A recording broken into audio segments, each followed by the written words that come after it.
有9人啦。All right, it's time to start again, and we have a quorum. For the third round, Mr. Wuchi-Wai, 3 minutes. I hope the administration can provide some information about paragraph 9. It said that cost is not just for the purchase of the equipment. Can we be given some breakdown figures? Secondly, according to the discussion that we have just had, there are 2 parts to the system. First is the transaction platform. Second, the card reader. With regard to the transaction platform, it's going to accommodate different systems, different payment systems. Maybe you should have 2 separate tendering exercises. That is to say, you have one for the transaction platform, and secondly, if a service provider want to be involved in the provision of payment services. Please, members, please be seated and don't talk to one another. It's difficult for an old man like me if there are so many voices all at the same time.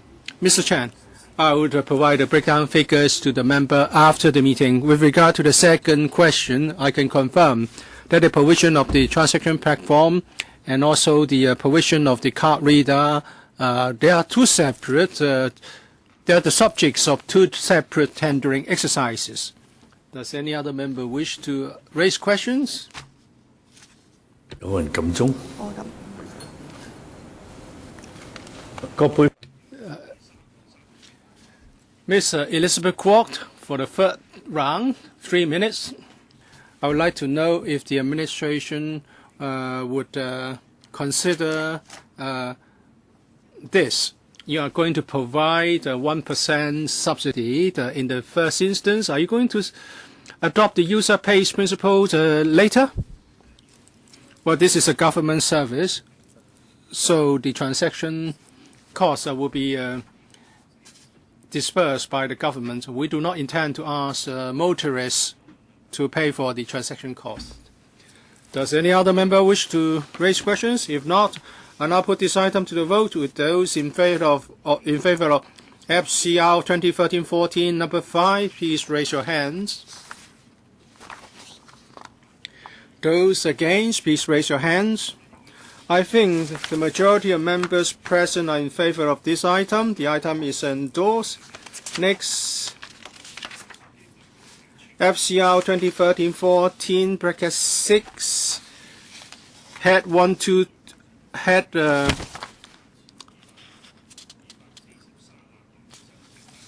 710.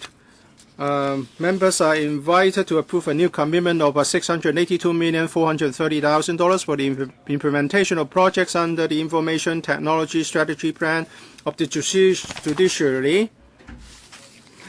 The AJLS panel was consulted on this item on the 26th of February. To answer members' questions, we have the following officers from the Judiciary in attendance: Ms. Emma Lau, Judiciary Administrator; Mr. Alva Ng, Deputy Judiciary Administrator; and Ms. Catherine Lee, Chief Systems Manager. Ms. Priscilla Leung is not here. 有冇委員想？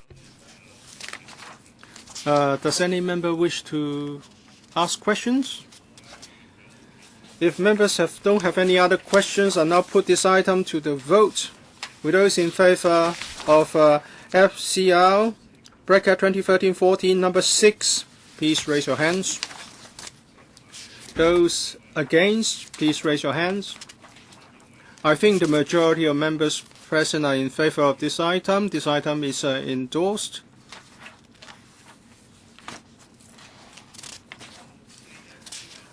Agenda item number 4, FCR bracket 2013-14 number 4, is head 55,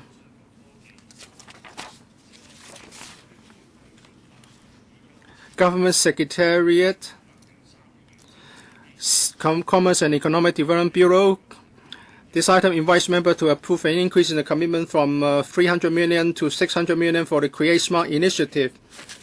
The ITB panel was consulted on the 11th of March 2013. To answer our questions, we have the following officials in attendance: Ms. Susie Ho, Permanent Secretary for Commerce and Economic Development; Mr. Joe Wong, Deputy Secretary for Commerce and Economic Development; Mr. Ivanhoe Chiang, PAS for Economic and Economic Development; Mr. Jelly Liu, Head of Create Hong Kong; Ms. Zhang Weifeng, Assistant Head of Create Hong Kong. Now allow me to invite Madam Kwok, Vice Chair of the IBB panel, to report the discussion results to us. We held a meeting on the 11th of March to listen to the administration's views on Create Smart initiative concerning the increase in the commitment from 300 million to 600 million to incorporate a new proposal. We urge the government to provide more support and priority funding to project applicants located in Hong Kong. We supported the recommendation in principle, and the administration has already replied in paragraph 23 of the paper. They are also going to amend the application form for the collaboration scheme and also the template for the completion report to collect information of the location of the applicant. Any questions from members? If not, I will put item to the vote. For those who support FCR 2013-14-4, please raise your hands. For those who object, please raise your hands. I believe that the majority of the members present support the proposal. Proposal endorsed. Item 5, FCR 2013-14-7. Head 43, this item invites members to approve a new commitment of 53.34 million for replacement of 3 existing and procurement of 1 additional turntable ladders. The Security Bureau has consulted our security panel on the 5th of April this year. We have the following officials here to respond to your questions: Mr. John Lee Ka-chiu, Undersecretary for Security; Ms. Bella Mui, Principal Assistant Secretary for Security; Mr. Wei Kung, Assistant Director of Fire Services; Mr. Lo Chun-man, Senior Divisional Officer from FSD. Now, I would like to invite Mr. Ip Kwok-him to report to us the result of the panel discussion. Thank you. We had a meeting on the 5th of April 2013 to talk about the proposal of replacement of 3 existing and procurement of 1 additional turntable ladders. We have noted that the maximum height of such turntable ladders would be 55 meters instead of 60 meters turntable ladder that is available in the market as the newest model. The administration said that the proposed models are more suitable for Hong Kong. So it doesn't have to go as high as 60 meters. 55 meters would do just fine, especially because we have narrow streets. We support in principle the funding recommendation. Thank you, Chairman. Do members have any questions? If not, please press the button. Mr. Tony Che? Yes, I pressed the bell. It's very simple. Basically, I support this proposal because such firefighting vehicles are very important. But in terms of the timing, I think we should have done it earlier. Because right now, there are 24 turntable ladders. So the replacement schedule should be modified. Otherwise, it would take too much time to replace them. Do you need to respond to that, Mr. Lee? We understand. But when we consider replacing any equipment or facilities, we have to think about the serviceable life, because in terms of using resources, we want to do it wisely. Secondly, we have to consider the overall performance of our fleet. So we have to do replacement by phases. Otherwise, the overall operational efficiency may be undermined. So when we consider replacing the equipment, we would consider the serviceable life, the operational efficiency, maintenance people's advice. Every year when the FSD works on replacement schedules, all the vehicles will have to go through efficiency examination. We'll look at the report to see how many more years can the vehicles serve. Anything you'd like to follow up, Mr. Chair? I know that they have to consider many things, though I urge them to do a better planning. The maintenance may be 3 times more expensive, so I want you to plan ahead of time. I support this replacement. Mr. Wu Chiwai, of course you need to replace vehicles that have been in use for a long time. But when government department does procurement, the products are not real what they claim to be. For example, CSD procured explosives, detecting devices. They turn out to be golf ball detecting devices. So in the process of procurement, what mechanism do you rely on to ensure that what you get at the end is what you're looking for and the quality is up to standard? And thirdly, if in case what you obtain at the end is not that efficient, for example, this is a turntable ladder.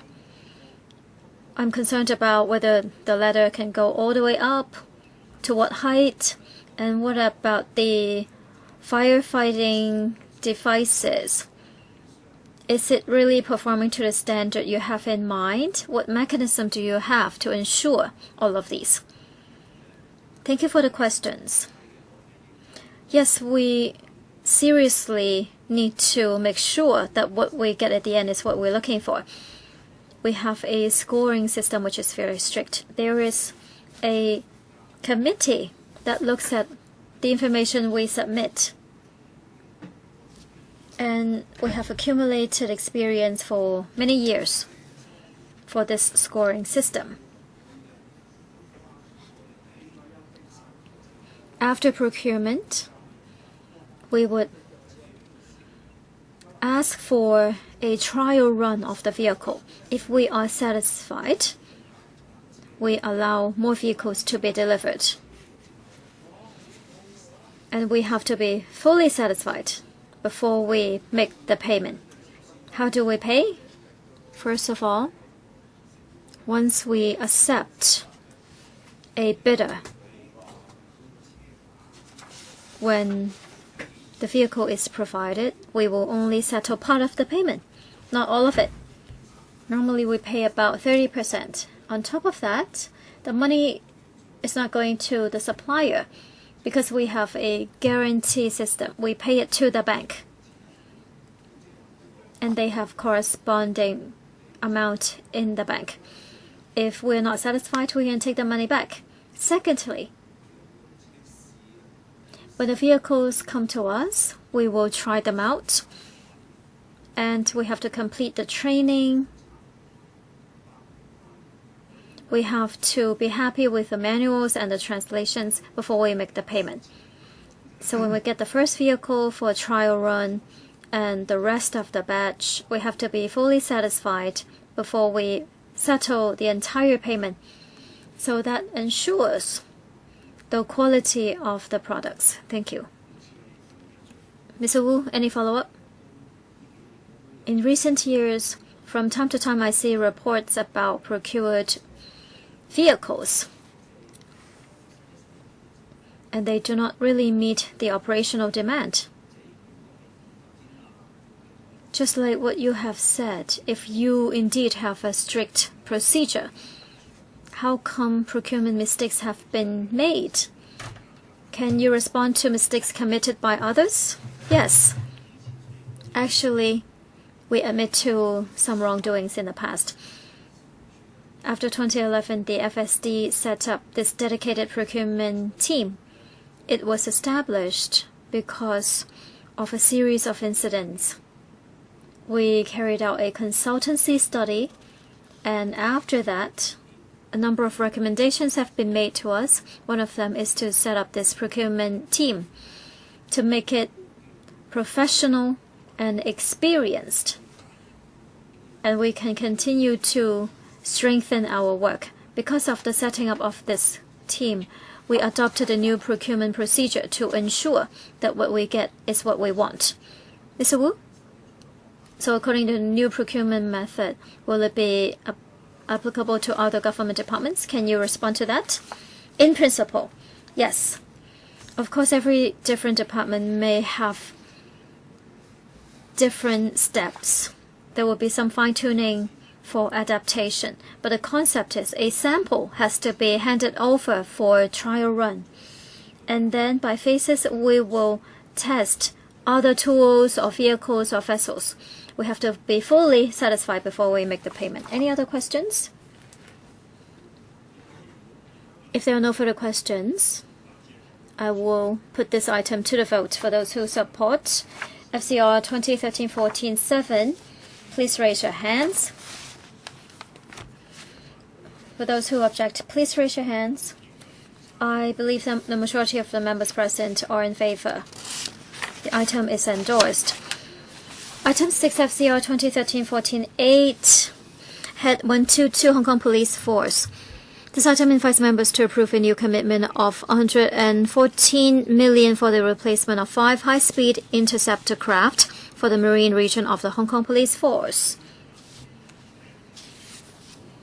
On the 1st of March, the Security Bureau has consulted security panels, and we have here to respond to your questions. Mr. John Lee Ka-chiu, Undersecretary for Security, Mrs. Millie Ng, Principal Assistant Secretary for Security, Mr. Lau Yip-shing, Regional Commander, Marine, and Mr. Terence Fung, Senior Superintendent Operations, Marine Regional Headquarters. Mr. Ip, the chairman of the panel, will report to us the result of their discussion. The panel had a meeting on the 1st of March 2013 to talk about the proposal to replace 5 high-speed interceptor craft for the marine region of Hong Kong Police Force. Members expressed concern concerning the technological level and safety facilities of such interceptor crafts. The administration said that in terms of design and operational procedures, arrangements have been made to ensure safety.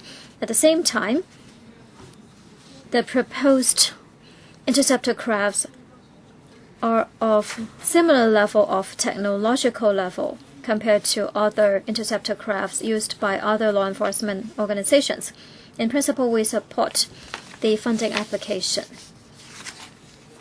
Do members have any questions? Mr. Albert Chen. Members, please press the bell.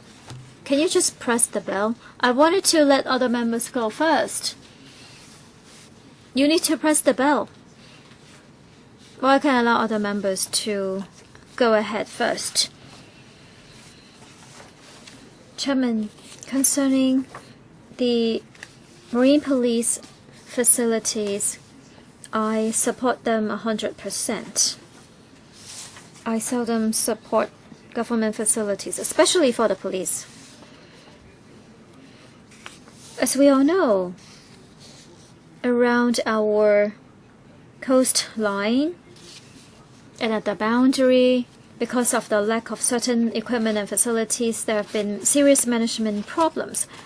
Smuggling, illegal fishing, and some years ago, along the coastline, fishermen's vessels or boats have been stolen, or the motors have been stolen.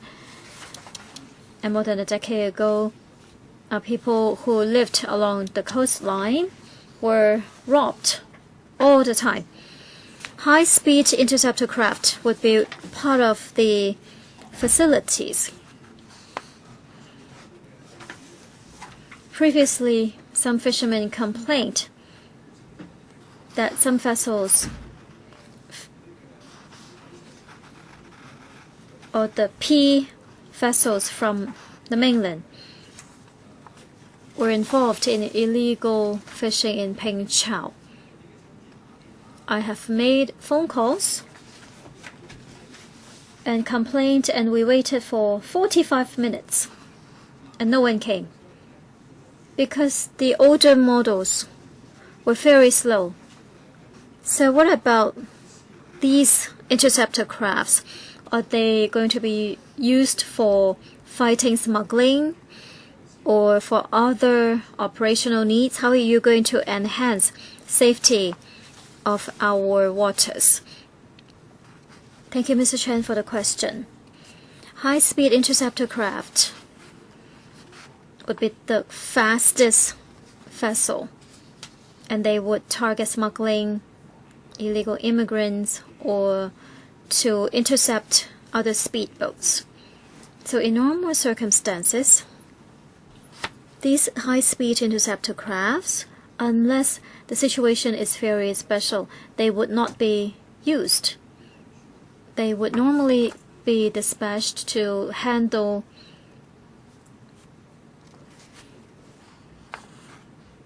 other cases.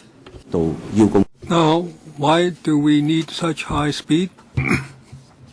We'll ask them to observe some safety procedures, so we do not use them for ordinary marine police work. Now, as I understand the design, these vessels are for this purpose. That's because the existing vessels are too backward. They do not meet the functional purpose. Now, for these vessels, they do not ordinarily travel at this high speed. Now, will you be able to cover the existing coastline, whether it's at Lama Island or Pecuniary? The situation is very bad. How do you cope with that? Now, the marine police have different types of craft for different needs. These high-speed interceptor vessels are mainly against high-speed speedboats in smuggling. Now, I can ask Mr. Lau to talk about other ordinary marine police operations. Now, for ordinary marine police work, we deploy different types of craft for patrol and in anti-crime operations. Now, our frontline staff in anti-II work and in operations against illegal fishing, we work with other departments or by ourselves. Now, for Mr. Chen's questions, now at Pecuniary and Lama, that's under our Southern Division, and we continually engage in patrols. Now, the existing patrol vessels have sufficient capability to chase and intercept ordinary sampans and shipping fishing vessels from the mainland if they engage in illegal operations. So we are capable of doing that. We thank Mr. Chen for his viewpoint and his opinions, and we will step up our arrangements. Now, I hope your efforts can be stepped up because your manpower and your craft are insufficient to manage the illegal fishing and entrance by mainland fishermen at southern Lantau and in Sai Kung area. Now, for those 5 interceptor vessels being replaced, will they be completely retired out of service? Now, I know the maintenance cost could be high if they travel at high speed. If they travel at a lower speed, they may still be faster than other types of craft. They may well be suitable for deploying in other areas. Will they be completely retired? Undersecretary, I thank Mr. Wu for his question. Now, after these 5 new vessels have integrated into our service, we will not operate the old ones because the maintenance fees costs are high. We just need to maintain a certain number of craft in service. If it's over and above our needs, then we will not operate them, but we will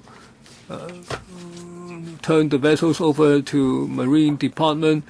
That often means they will sell the boats in the market.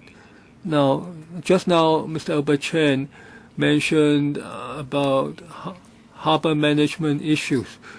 Now, for those 5 high-speed interceptor vessels, now if they travel at that very high speed, maybe the cost is too high, so or maybe the old ones cannot meet the needs, so you replace them. I agree, but would you use those 5 replaced vessels, for instance, to replace a smaller interceptor craft? Because these 5 interceptor vessels would be better equipped than the 5 small craft. I thank the member for his comments. We would certainly go back and consider that. But in the use of vessels, we don't just consider whether a vessel achieves a certain purpose. We consider also our overall deployment, because for each type of vessel, it requires a different type of crew, and the training is also different, and operations are different. So if I have to find a different batch of crew, then to run these vessels, then I need offer more training, and we have to tailor our training according to the design of the vessel. But we will consider your points and leave that to the Marine Police to consider it. Just one more point. Now, do you think that the 5 high-speed interceptor vessels are already sufficient in managing our waters? As I explained, the Marine Police have different types of craft for different purposes and at different speeds to deal with different matters. Now, marine securities issues are different from those on land. Now, very often at night time, when the weather is bad at sea, then the safety requirements are not easily met. So there are special requirements. So we will consider the members' point where feasible. Of course, we do not want to waste resources.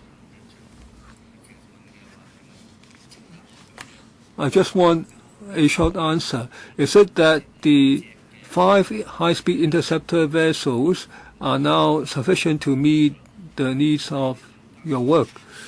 Now, for these 5 high-speed interceptor vessels, they are to intercept the very high-speed vessels. For other vessels that are not so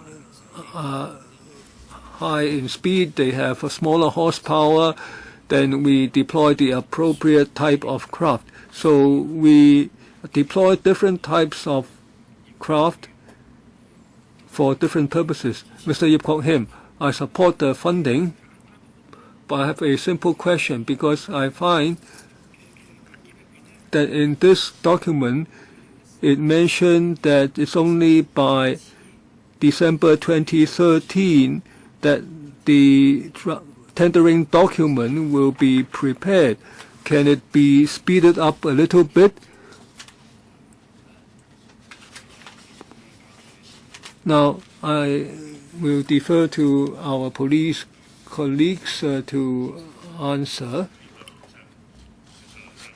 Mr. Lau?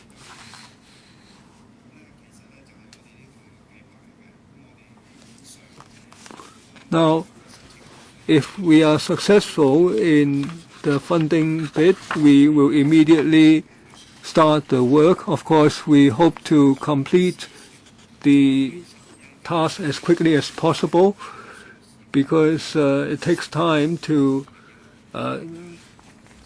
modify the vessels. We hope that the vessels can be delivered to us as quickly as possible. So you do not actually start the work in December 2013, but earlier.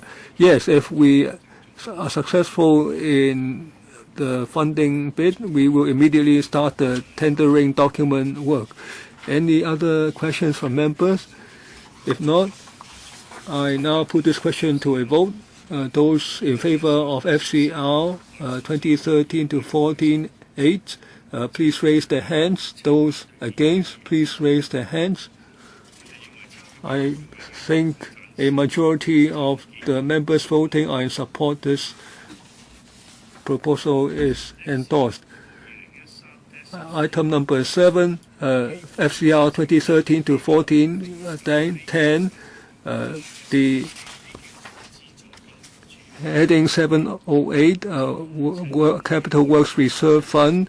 The members are invited to approve a new commitment of $39.785 million for the replacement of the digital radar security system of the Marine Region of the Hong Kong Police Force.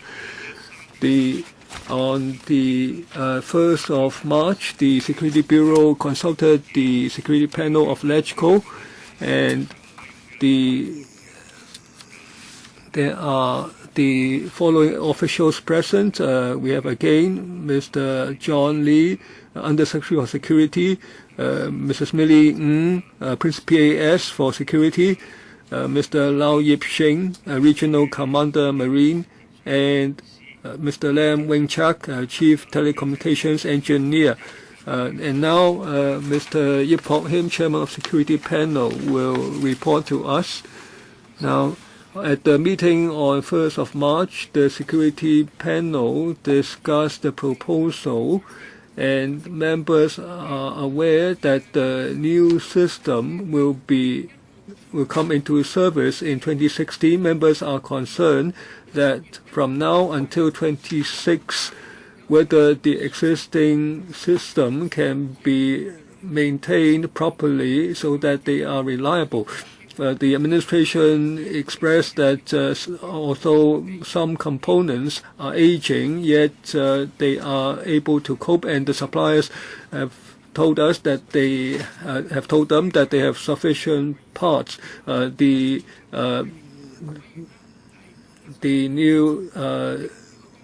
tendering document will stipulate the arrangements for maintenance and parts. Basically, the members support the proposal. Mr. Albert Chen, the replacement of the system with regard to the marine security, especially these P vessels from the mainland, will you be able to detect more of them? Now, if you detect them by radar, but you are unable to talk to them, you can't tell whether they are local fishing vessels or from the mainland. So there's a identification problem. And also near Marwan, there are many large container vessels which come in by the Twin Moon area, and when they go past the Chiang Mai Bridge, the speed is very high. I shot some videos showing that the vessels were slanted, and then the waves were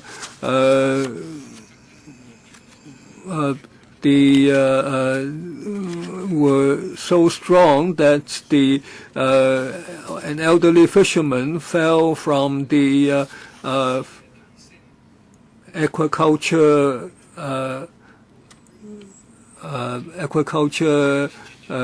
raft. Now, will these new facilities help? Now, the radar system will certainly help. It's much more advanced. It's able to have better reception and a higher data handling capacity. So that means the entire Hong Kong waters will be visible on the radar, and each vessel is a point. Now, a large vessel will be a larger dot, and a smaller vessel will be a smaller dot. So even the small vessels will be detectable. Now, some smuggling vessels or high-speed vessels are traveling unsafely, then it's clearly visible on the radar. But the radar provides only an indication. The actual handling is reliant on the marine police. As I said earlier, there are vessels of different speed to deal with different matters. Now, if a suspicious vessel is detected, it can be a smuggling vessel.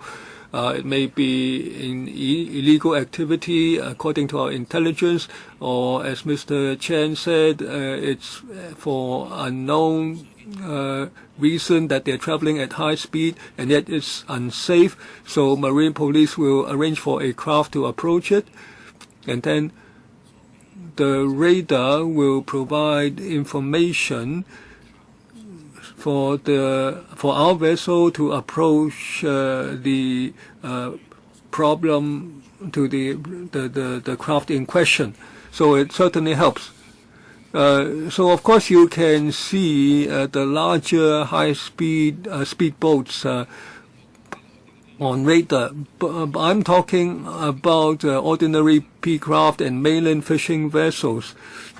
They come to a certain part of our waters, then they cast their nets, and then or someone dives to get some marine produce. Now, I'm talking also about those large container vessels which cause big waves. Now, they are not as high speed as speed boats, but they cause management problems. Now, I hope the facility will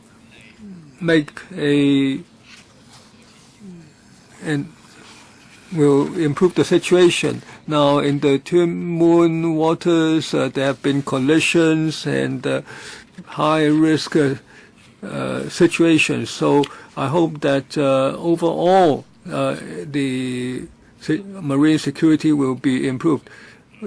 I hope he can answer if he can. I hope risky situations will not recur.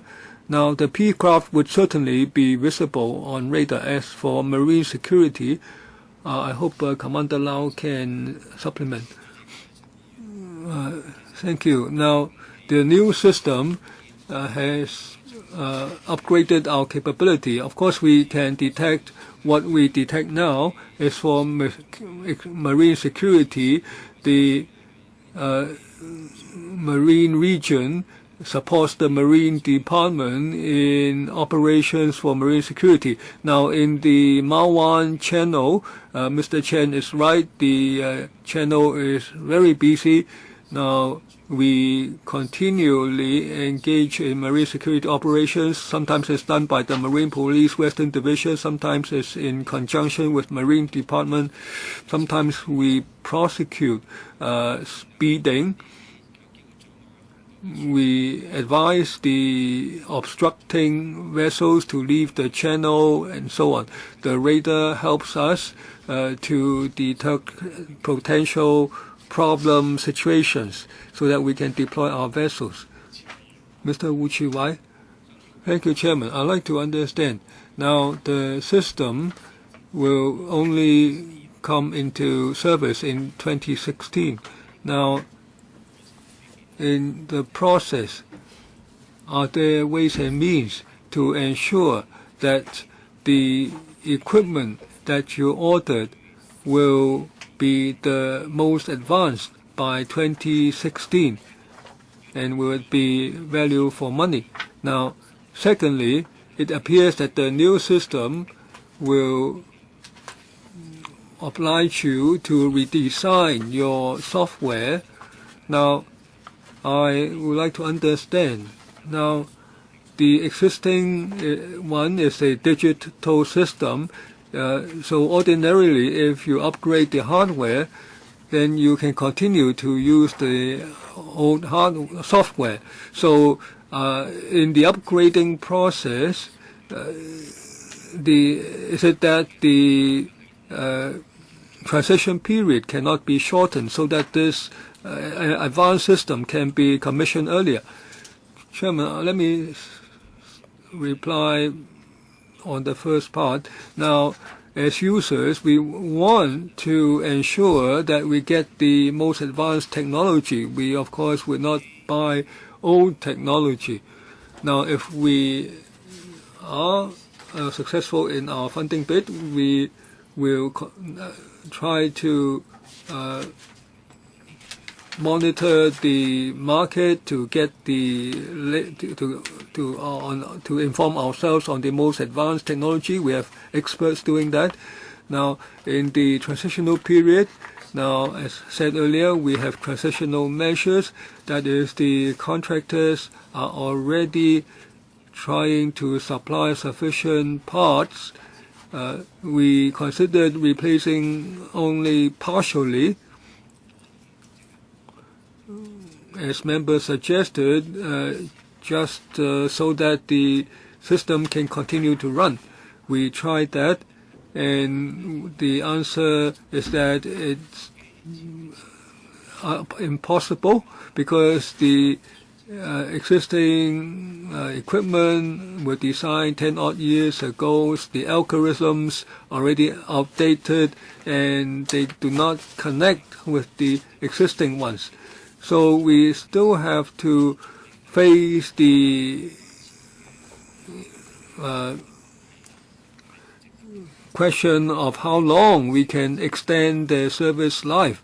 It's not worth the cost, and it will affect marine security. So that's why we come to our decision. As for whether we can commission the system earlier, now we already try to shorten the transition period. We have already done some of the design before this application is approved. We have done the preparation work. So, Mr. Wu, you asked how we can ensure that the technology is the most updated one. Our colleagues in the police force have made preparations to ensure that there may be something newer in the market. But such systems may not meet all our requirements, I don't think we should just spend money to get new equipment. And we have to consider the cost effectiveness. In terms of technical requirements and specifications, we have to bear in mind our specific needs and some systematic needs. Because at present, we have an interface with the Marine Department in terms of information feed. So we have to make sure that the equipment and the technology would satisfy our needs. I don't think I'm trying to criticize the needs you set out. But in terms of IT procurement, things usually becomes 1 or 2 generations outdated from the time of tendering to the time of installation and delivery. So I just want to make sure that you get the most up-to-date equipment. Please speak in either Chinese or English. Don't pepper your speech in mixed code. Mr. Lau. Well, to respond to Mr. Wu's questions, I can say that our information technology department would look at the latest radar technology development. And in writing out our tendering document, we would set out the requirements in terms of hardware and software. We are going to get the cutting edge technology, not just the newest, but certified effective technology. And we are going to benchmark ourselves with advanced countries. For example, we know Hong Kong's navigation channels are narrow and very busy, and so we will try to make reference to similar marine environments in other places in order to decide what technology we should procure. Do members have any other questions? If not, I'll put this item to the vote. Will those in favor of FCR 2013-14 number 10, please raise your hands. Those against, please raise your hands. I think the majority of members present are in favor of this item. This item is endorsed. Agenda number 8, FCR 2013-14 number 9. This is Head 181. This item invites members to approve an increase in the cumulative grant ceiling for each small and medium enterprise under the SME Export Marketing Fund from $150,000 to $200,000. The CI panel was consulted on the 14th of April, and for this item, we have the following officials in attendance: Mrs. Alice Zhang, Deputy Secretary for Commerce and Economic Development; Mr. Brian Low, Deputy Director General of Trade and Industry; and Ms. Linda So, Assistant Director General of Trade and Industry. May I invite Mr. Vincent Fang to report on the deliberations of the CI panel on this item. Thank you, Chairman. At its meeting held on the 16th of April 2013, members of the CI panels had a briefing given by the administration on the expansion of this SME Export Marketing Fund, and the subsidy or the grants ceiling will be increased from $150,000 to $200,000. The panel supported this proposal in principle and has urged the government to help SMEs in exploring new markets, such as organizing delegations to ASEAN countries, South America, and Africa to develop new and developing markets for SMEs. Thank you, Chairman. Mr. Chung Kok-ban. Thank you, Chairman. I support offering help to SME in developing new markets. We we asked for the ceiling to go up from 150,000 to 300,000, but in the budget, it's announced that it will only go up by 50,000 to $200,000. It's better than nothing. I hope the department would relax its application vetting procedures, and also in the next budget, the ceiling should be further increased, because the export marketing fund is needed all the time. Increasing the ceiling by $50,000 is not sufficient. I'll defer to the Deputy Director General.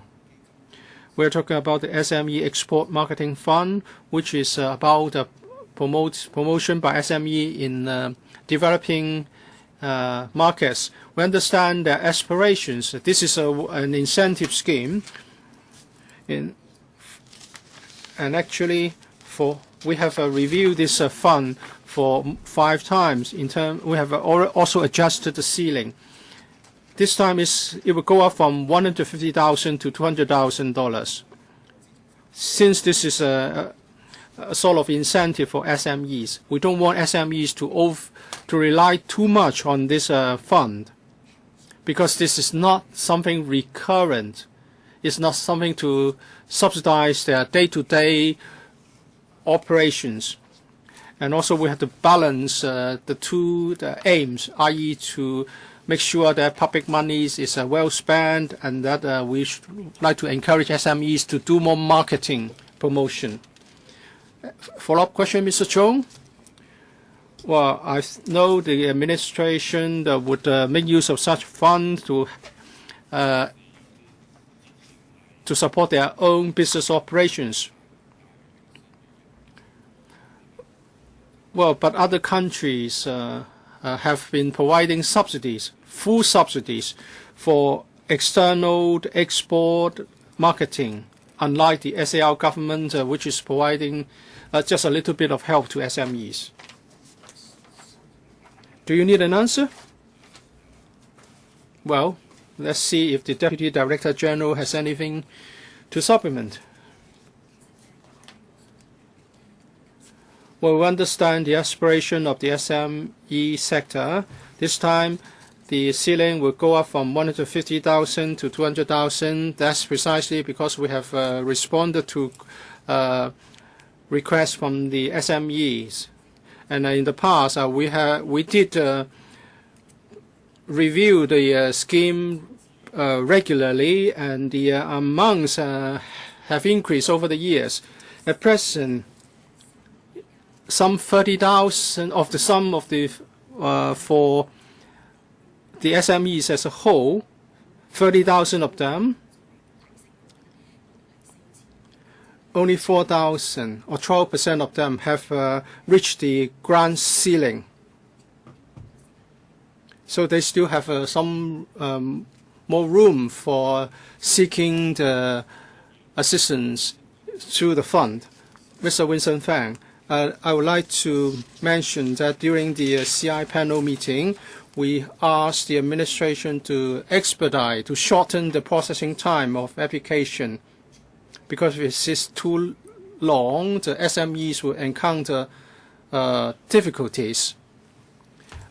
Deputy Director General, at present, an application can be vetted within 30 days. Working days? That means 6 weeks. Maybe I should explain why. An SME can ask for reimbursement after its participation of an export marketing activity. So the processing time will not affect their participation. Chairman, I think 30 days seemed a bit long. You know, when there was the financial tsunami, every SMEs got some assistance through the banks and the government in just a matter of days. Can you explain why you need 30 days? to approve some funding support of $300,000, $200,000, Chairman. All right, $200,000. We have handled some 160,000 cases of application, and we need to vet some basic information of the SME, and sometimes there are a number of rounds of to and fro to clarify certain information, leading to longer vetting time. We understand the SMEs would like to get approval more quickly. Maybe you can look at the manpower responsible for vetting applications, and also you can look at the workflow. Please provide more information to the panel in due course. Chairman, maybe the government can help us by setting out in a table what information will be required to support an application, so that SMEs know what to do instead of waiting for a few weeks for the application to be approved, and yet some information is still required. So please give them a table to tell them what should be submitted with the application. Yes, maybe the information can be provided in the form of some guideline, so that when they submit an application form, they know what they should do to support the application. Thank you. Actually, the guidelines are already uploaded to our website. This is available from our website. And of course, we welcome inquiries from SMEs. We are very transparent. We'll try to help them as far as we can. Any further follow-up question? Does any other member wish to raise questions? If members have no other questions, I'll now put this item to the vote. With those in favor of FCR, bracket 2013-14, number 9, please raise your hands. Those against, please raise your hands. I think the majority of members present are in favor of this item. This item is endorsed. Next item, number 9.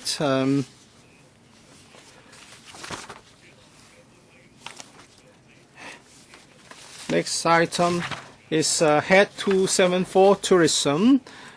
This item invites members to approve the creation of new Subhead loan for the Ocean Parks Tai Shi Wan Development Project under Head 274 Tourism of the loan fund for the provision of a $2,290 million subordinated loan to the Ocean Park Corporation on a floating interest rate equivalent to the interest rate of the government's fiscal reserves placed with the exchange fund to proceed with the Ocean Parks Tai Shi Wan Development Project. The Commerce and Economic Development Panel was consulted about this on the 25th of March 2013.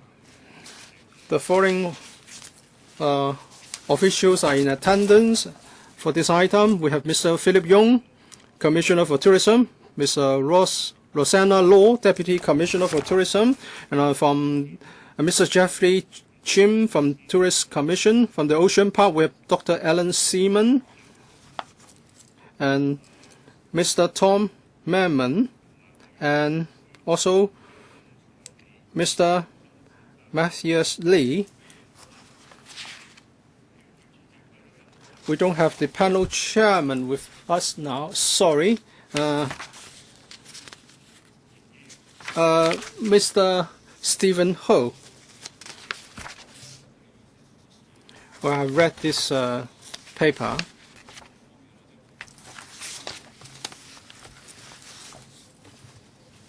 I'm glad to learn that the shoreline will not be affected by the project.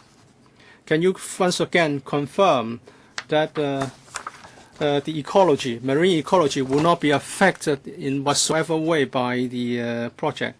You are going to have a water park. There will be effluents to be discharged, although it's treated before discharge, or you may be able to satisfy the requirements under the EIA. I would like to learn more about the volume of discharge, annually speaking. If it's a small amount, then that may not be a big impact. But if it's done on a large scale, water temperature near the shore may be affected. It may rise. And you're also going to have residual chemicals, pesticides, and fertilizers, and so on and so forth.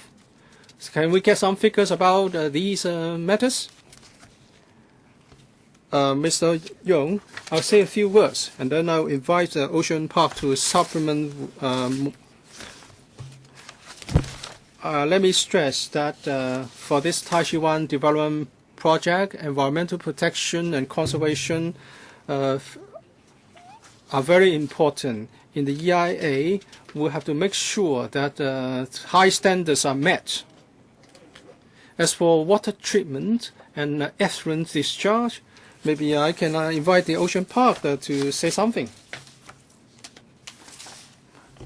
Yes, thank you. In operations such as this, normally your discharge would not even be to the ocean. So to your point, there'd be no impact on the shoreline, should be no impact on the ocean. It would go to sewage. So it'd be treated, it would go to sewage, it would then be appropriately treated in that manner. So there really should be no impact relative to the ocean discharges or effluents. 有冇跟進？ Any follow-up? Not for the time being. Next, Mr. Albert Chan. Chairman, I support the funding application, and I also want to congratulate Dr. Seaman for getting an award as a popular theme park. We have spent so much on this park, and it's good that we have won international recognition. So please keep up the good work. As I've said in the panel meeting, I want to say something about the water park. We used to have a smaller one. When it was scrapped, the Ocean Park made the decision. Hong Kong people were not consulted. For large projects, they would come to this council for funding assistance, and our views will be sought. But when they decide to close down some facilities, we don't get a chance to offer our views. I hope this would be improved. And I hope Dr. Simmons would promise us that you will come back to brief us on the progress regularly and whether the design will be implemented as planned. And if for some unfortunate reasons in the future you need to shut it down, would you come back to consult us before you make a final decision? Commissioner? Thank you, Chairman. I thank Mr. Chan for his support of this Tai Chi Wan development project. Whether we're talking about the administration or the chairman or management of Ocean Park Corporation, we have tried to liaise with members here closely. And Chairman, of course, we have made arrangements to tour the new facilities, and this water park project would be no exception. We would make arrangements for members to tour the site. We are very confident about this new project. We believe that this is good for Hong Kong's tourism. It's good for Ocean Park. We are optimistic about its business future. However, should something happen to the water park, I believe we would certainly give a very clear account to the public and to this panel and its panels as to why we want to go down a certain route. Thank you, Mr. Chan. Thank you, Mr. Chan, for the support. I can guarantee you that the water park was not closed before. It was before my time, so I didn't have anything to do with it. But really, going forward, we always try to engage both the community, LegCo members. I'm happy to keep coming back here and tell you if we do make any changes or we want to close a water. Hopefully we won't, but any major changes, of course, we'll consult with the public and consult with LegCo. But thank you very much. Just one more thing, Chairman. I strongly support this item because the previous water park brought me so many lovely memories with my children. And today, there's simply nowhere to go with your kids to have fun. So I know it's going to cost a lot of money, over 2 billion, but this is a good facility for Hong Kong. I wonder how you're going to calculate the admission fee in the future. Hopefully, it is going to be affordable for a general household.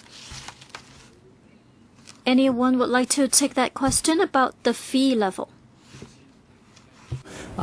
We always look at the fee. That's very important because I know Mr. Young represents tourism, but I look at also the locals. That's very, very important to me as well, and to the Ocean Park staff. And I think that we take into consideration something for everyone. We even we're the first park in the world that instituted on your birthday, everyone can come to the park for free. We have many different CSSR programs, social programs, and so that's something that you can rest assured. We need to, of course, charge in order to pay back the government for this loan, but I can guarantee you there'll be many programs that I want everyone to come and have those same memories that you had, so everyone can have the same memories. Thank you. 潘兆平議員。 Mr. Poon Siu Ping? Thank you, Chairman. In principle, I support this project. I'm not a member of the panel, but in paragraph 6 of this paper, this may create 2,900 new jobs. So I want to ask about these new jobs. What is the nature of the positions and what is the ratio in relation to the total number of employees? Mr. Lee, can you take this? Thank you, Chairman. 2,000 odd new jobs would include more than 200 employees strictly under us. Most of them will be lifesavers, ticketers, cleaners, and the rest of these jobs would be considered peripheral, created by the water park. For example, procurement staff. Any follow-up, Mr. Poon? So, what about catering or other peripheral positions? There will be more of such positions as well?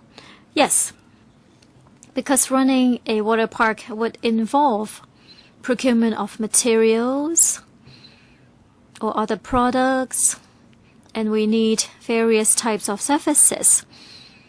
So we're talking about something additional. Any follow-up? Next, Mr. Ip Kwok Him. Thank you, Chairman. In the past decade or so, we've seen the development of Ocean Park. Indeed, Ocean Park has made us so proud. You have been widely recognized around the world. And now you have this new plan, so I fully support you. But in terms of financial arrangements, you're asking for $2.219 billion in loan. What about the 1, 2, 3 option for the commercial side? Perhaps that's not the best option. Perhaps you can borrow from the government instead. I think that is a very good move. But if you refer to paragraph 12, you mentioned that by 2021, the OPC will have repaid all its MRP commercial loans and will no longer be subject to any restrictions on using the assets. So beyond that year, there would be consideration on a new commercial loan. Well, this is for very long term. Why are you talking about something like this at this point? For the Taishuan project or other new projects, we're talking about a total of 5.9 or 5.8 billion.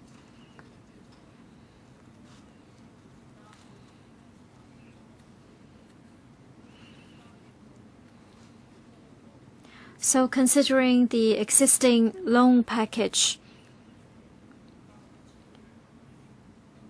how do you ensure that there will be continuity of excellent services from the ocean park? Who would like to take this? Mr. Yong. Thank you for the support, Mr. Ip. Actually, in Para 12, what we're talking about when we said that by 2021, Ocean Park may consider another commercial loan, this basically means that we have to ensure that there is protection of public money. And we need to minimize the risk for the government. Once the existing commercial loans have been paid off, the collateral can be released. So Ocean Park can consider putting together a commercial loan to replace the debt with the government. But we have to wait until 2021 when they have already repaid all the commercial loans. Assuming that at that time they realize that the commercial loan is no longer an option, the 2.219 billion from the government will continue so that they have an extra option in 2021. If they can get commercial loan, they can repay the money to the government sooner. Mr. Ip, so Para 9 is very convincing.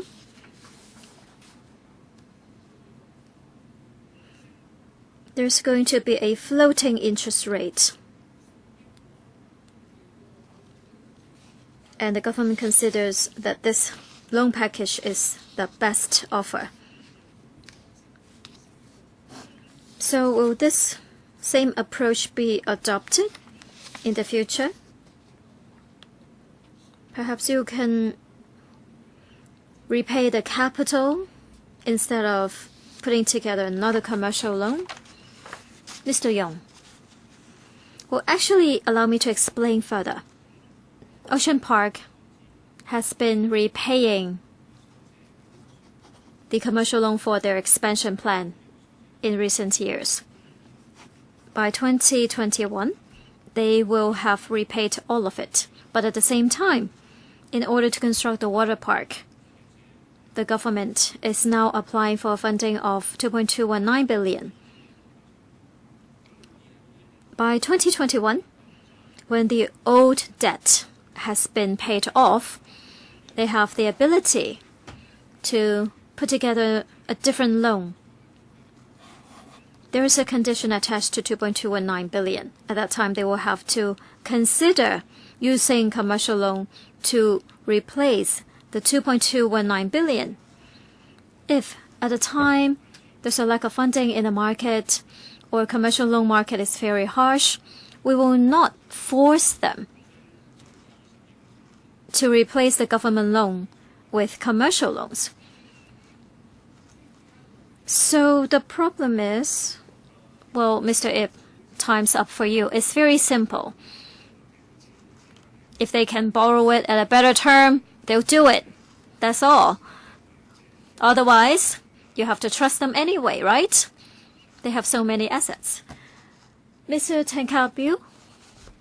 Thank you, Chairman. Concerning Ocean Park's performance, I would like to recommend that we recognize their excellent reputation.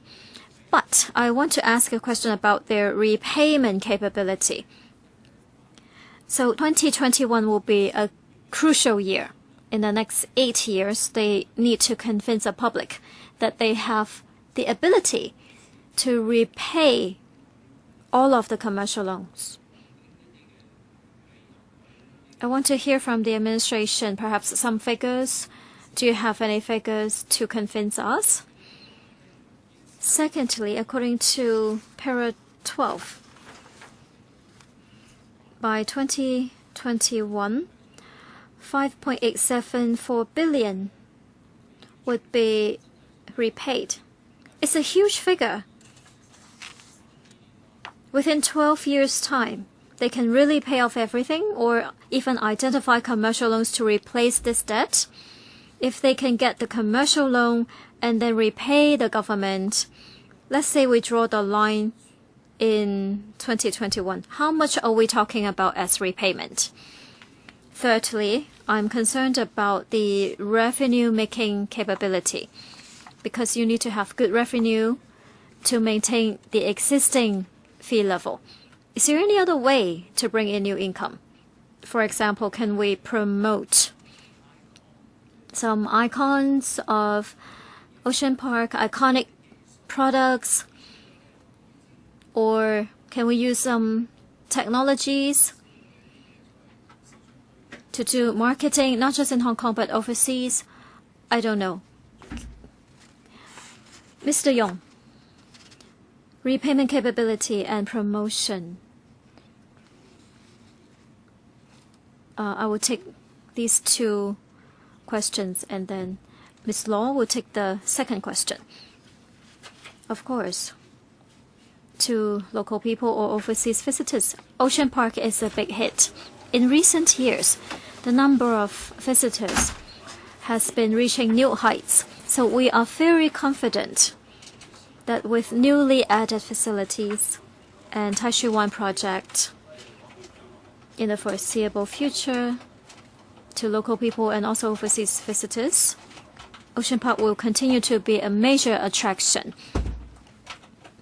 They have a surplus of about 100 million every year, so we have no doubt about their repayment capability. How can we further promote this brand to make them even more popular? Well, I'm sure the chairman and his team have been thinking about this for a long time, and they will continue to come up with good ideas. So the Ocean Park will continue to be a very famous brand, not just to the locals, but for all the visitors. They will continue to be attractive. Concerning the Tai Shi Wan project, this is another way to enhance the brand of Ocean Park. And Ms. Law will talk about the loan arrangements. Thank you, Chairman, and thank you, Mr. Tang, for the question. Actually, right now, Ocean Park's operation, as Mr. Tang has said, has been very outstanding. Every year, they have a surplus. Of course, any surplus will go back to their development fund or act as a reserve. 2.291 billion loan from the government is to support Tai Shi Wan project as an expansion plan.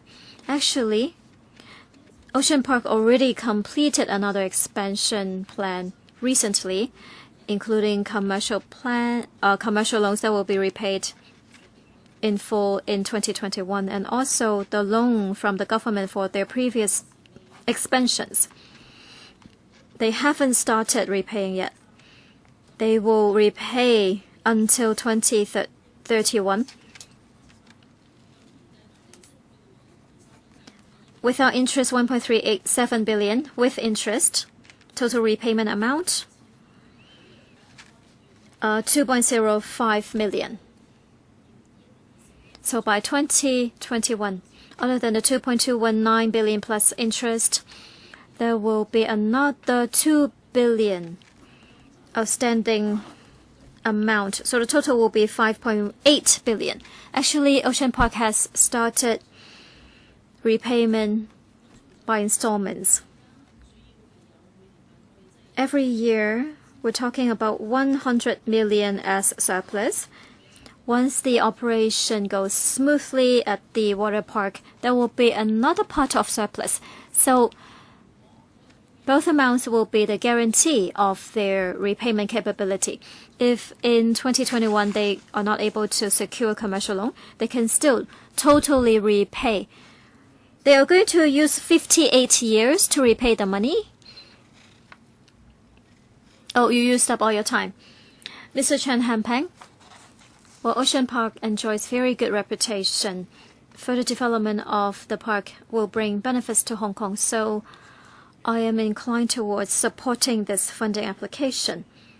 But since we're talking about using taxpayers' money for your development, I have to get some answers. First of all,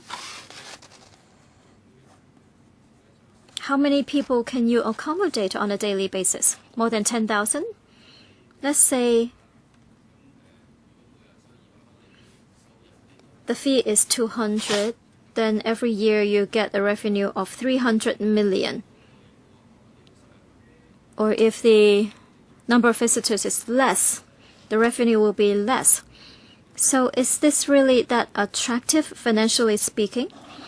I think Ocean Park is so popular because it's a special place.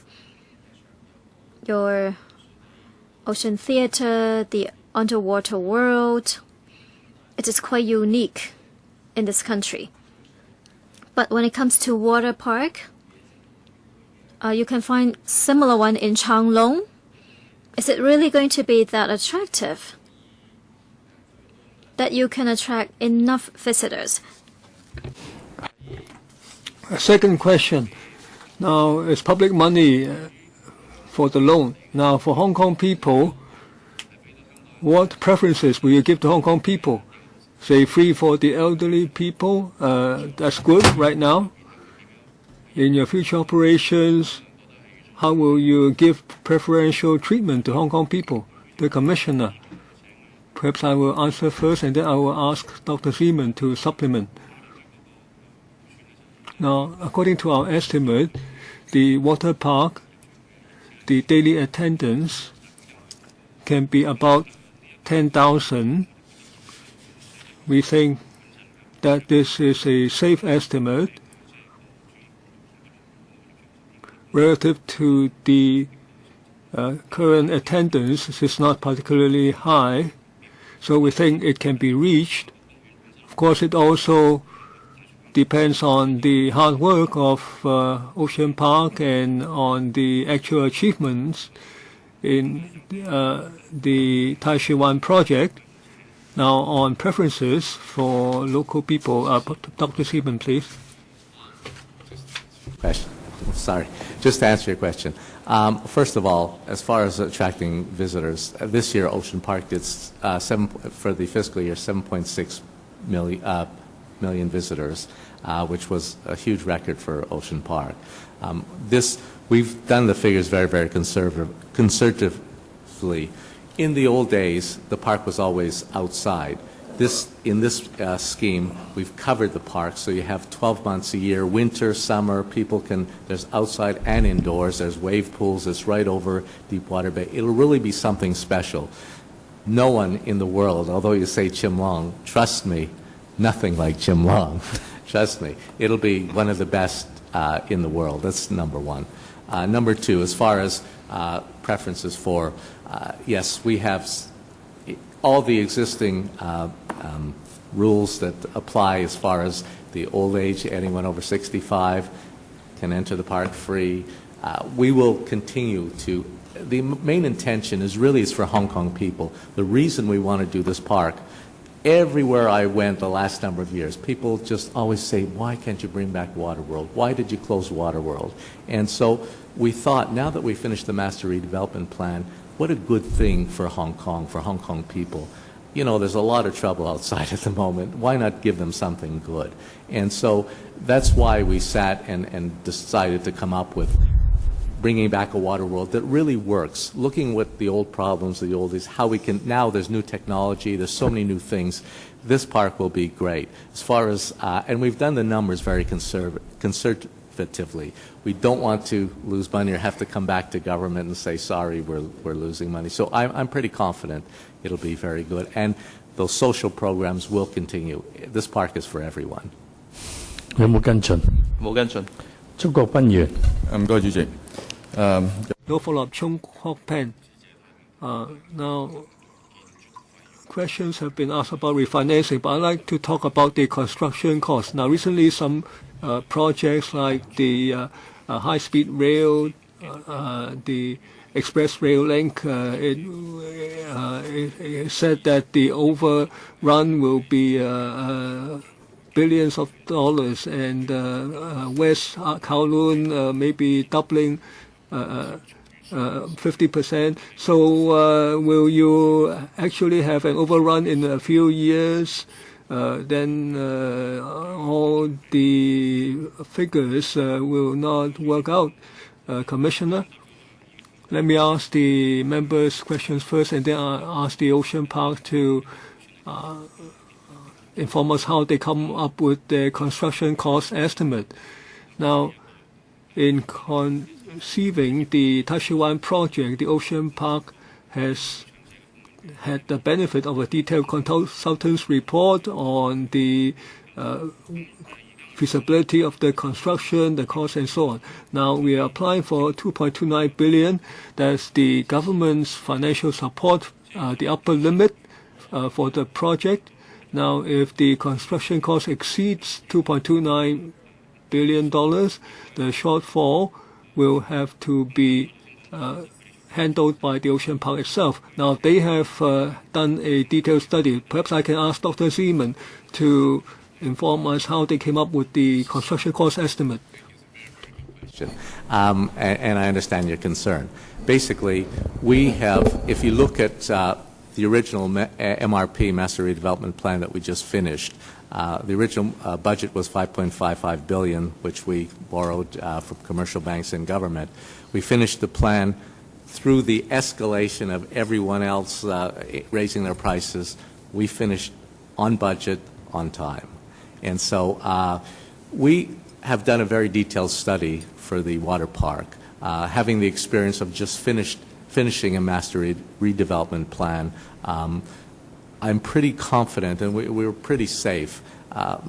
Also, our ability to look at things, and if something's too expensive, we're able, I'm in the construction business, I'm also able to change things and look at things that give you the same look, but not spending crazy money. And I think having just finished the master redevelopment plan and seeing everything else that's over budget around, from all the other projects, I'm pretty confident that we will be able to bring this park in for the budget, because we've been very conservative on it, same as we were with the master redevelopment plan, and we successfully completed it. 有冇跟進？ Follow up. Dr. Zeman's explanation is, of course, very inspiring as far as confidence is concerned. But in case there's an overrun, then what will happen to the loan arrangement? Now, well, the government loans it the money. Of course, I know that's the upper limit, as the Commissioner said. But how about the repayment capability? The Commissioner. Thank you, Chairman. Now, just now, we already informed that the construction cost was arrived at very cautiously by the Ocean Park. Now, the 2.29 billion is, of course, the upper limit of the financial support by the government, and we ask that the Ocean Park Corporation will strictly control the cost in the project to eliminate any probability of overrun as much as possible, and in case there's overrun, the OPC has to deal with it itself. Now, the principle is that the scale of the project cannot be reduced in any way, but I'm quite confident that the OPC, with regard to the redevelopment project in the past few years, has been successful despite the project being much larger in amount and in scale, and they have successfully completed the project over the past few years. So based on that experience, I'm sure they will be successful as in for the Tashiwan project as well. Now, I will ask a similar question as Mr. Chung. Now, Dr. Zeman just now expresses confidence based on the success of the MRP that he would be on budget and on time. Now, on the design and on the construction of the Taishu Wan project, how much of it would be of a prefab nature, prefabricated by some overseas companies? The equipment might be prefabricated, etc. Now, but is there a percentage for the local construction and local workers? How is that? Construction is local. Just some of the rides, of course, are from overseas. Some of the slides and the new technology, some of the rides, but the majority of the construction is local. So I'm pretty confident, as I say, that we can handle the construction part. We've had a lot of experience. We have some very, very good people who are still with us from the Master Redevelopment Plan, which we brought in on budget, as I said. So this is pretty easy, and it's outdoor. It's not all big buildings and that kind of thing. It's slides and and a lot of outdoor work, a lot of landscaping. So I'm not so concerned that this is not a difficult project. 謝偉俊議員。係啊，主席，咁關於嗰個接待能力方面呢，我 Now, on the ability to receive visitors or capacity, now you expect it's 10,500. Now, at the peak, it would be 7,000, and in ordinarily 4,000. Now,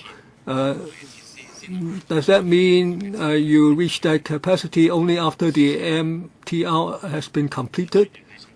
Oh, Commissioner, you want to reply? Let me supply the information for your consideration. For the South Island line of the MTR, the expected commissioning is 2015. As for the Taishu Wan project, Water Park, we expect that the commissioning is 2017. So when the Taishu Wan project is commissioned, the South Island line will be in service already. Now, of course, the link to Taishu Wan will be much helped. Now, the question is it that your estimate of the patronage is based on the completion of the MTR? Is it that you wouldn't have such a high capacity if the MTR is not completed on time? Now, the public transport for the Ocean Park, even if there's no MTR there, it's served by a large number of bus routes and it's convenient. Now, on the exact estimate, Dr. Ocean Park, Doctor? Do the projection based on the MTR. The MTR, when it's finished, is a bonus. Right now, as I said, we did 7.6 million visitors without MTR, and so this is really quite conservative, and we based it on buses, on people coming to the park the way they do at the moment. And so nothing to do. So even if there is a delay on MTR, which I don't think so because I live out there and I can see it's almost done. It's going very, very quickly. So I'm pretty confident that these figures are conservative and are doable. 有冇跟進？一個好簡單嘅建議啫，主席，我哋 Now, recently, many members of the public love the big duck. Will you consider moving the big duck to Ocean Park as a permanent feature? Watch this space. We're working on.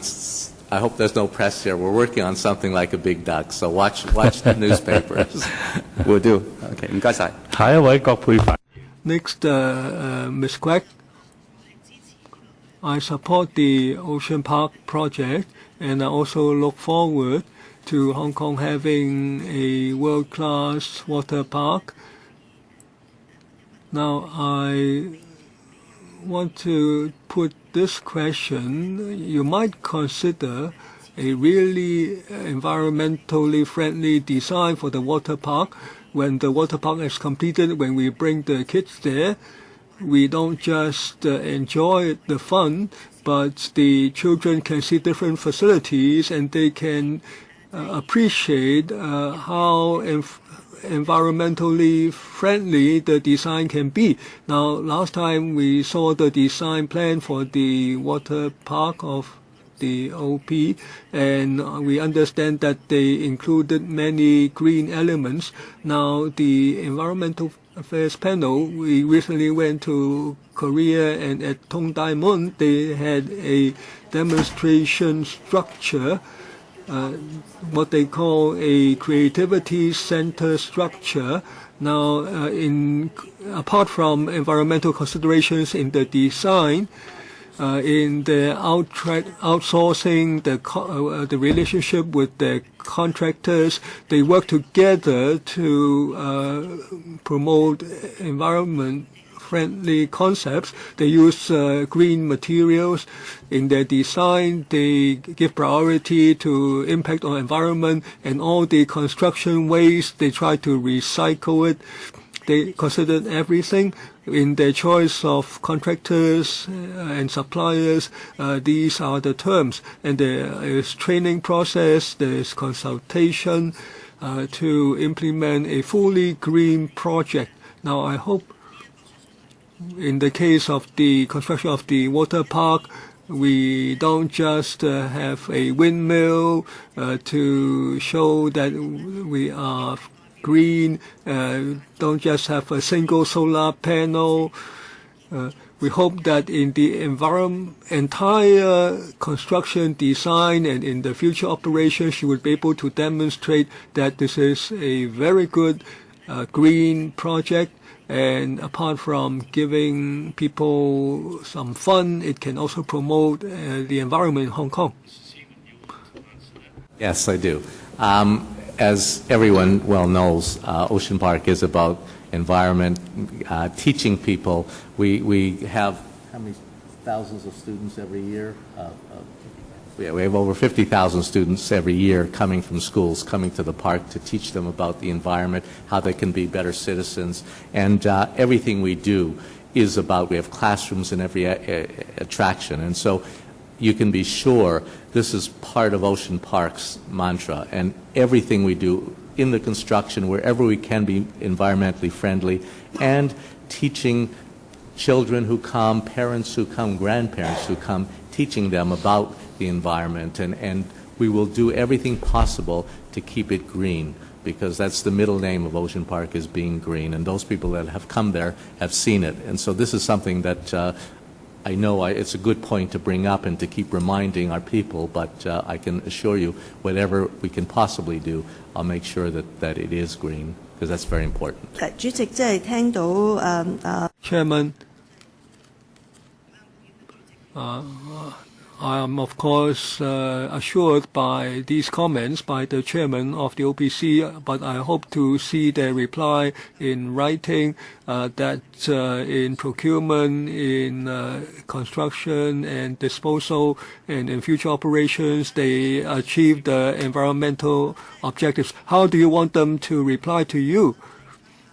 Well, they can consider the approach in, say, Korea. The entire project design achieves the effects that I mentioned. They may not be able to answer right away whether all the construction materials would be green by priority, and in the future when they dispose of the waste, they recycle the You have only 10 seconds left. And in the water park, will they include a demonstration facility to put to display to the younger generation in the future, so that they know the construction process was fully green? I think it's a good suggestion, and I think we will take that into consideration. Obviously, whenever we do build, we always have that, even without you saying something. Just our people are all about green, and so I think that we will definitely take that into consideration. Hopefully, we can have something for children, and for not just children, everyone, to understand how this was built, and it's a very good suggestion. We will do it. Could you give Shiaso a written I mean, written something later. later, later when it is. But trust me, it'll be fine. Written or no written, I guarantee you it'll be fine. Thank you. 呢個今日開會我 Now this meeting is to 7:15. Now any other members for the first round? I know Tan Ka Pil, you are the second round. I'm asking anyone for the first round. I have to budget the time. Now I have only one colleague for the second round. Anyone else for the second round? 4 minutes, Tan Ka Pil. It will be very quick. I hope the government can reply. Now, assuming that in 2021 the OPC repays all the commercial loans and is able to refinance from the commercial institutions, now if it's supposed to repay the government in one go, is it 5.874 billion? Now, according to your appended document, if the Ocean Park continues, chooses to repay in the remaining period, would they be able to repay the full 5.874 billion? Well, they will, if they can repay by 2021, they would certainly be able to reply the remainder. But the Commissioner, Ms. Lau, in para 12, the 5.874 billion, that includes the MRP and the fund that we are applying for today, principal plus interest. If the OPC can get a syndicated loan at favorable interest rates, then it can repay the government in one shot, and the government can use the money for something else. So they can repay the 5.874 billion in 2021. Yes, if they can borrow the money. Yes, I want an answer for record. The Commissioner?